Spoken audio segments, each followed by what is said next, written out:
making sure that we're able to make every single solitary person eligible for what I've been able to do with the COVID, with dealing with everything we have to do with, look.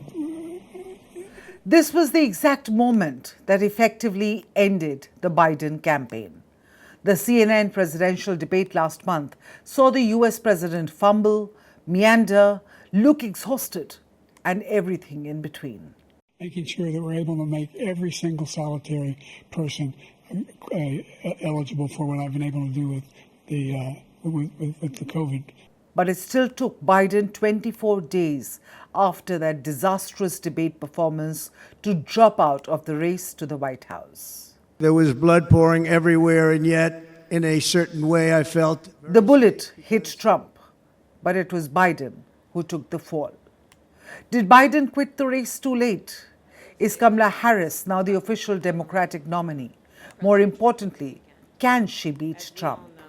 Well, first things first, why did Biden bow out?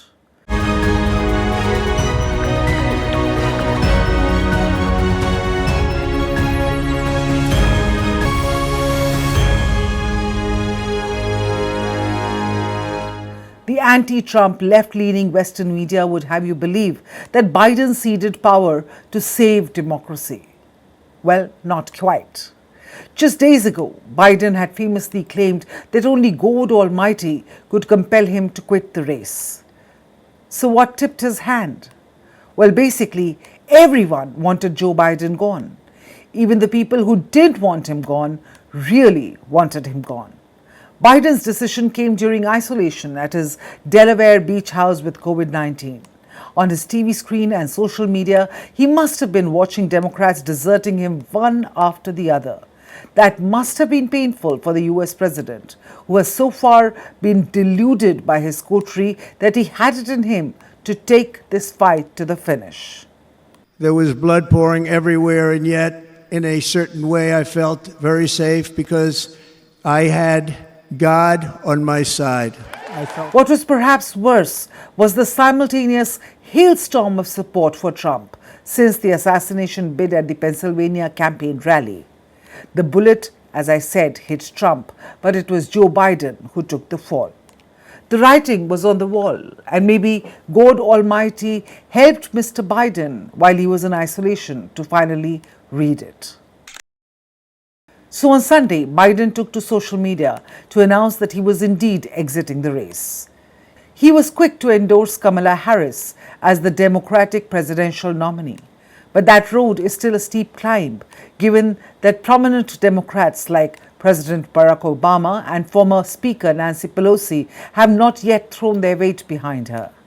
In fact, Biden's very late in the campaign decision has set off a chaotic and divisive rush to rally behind a Democratic nominee barely days before the party convention in Chicago and less than 4 months before the election in November.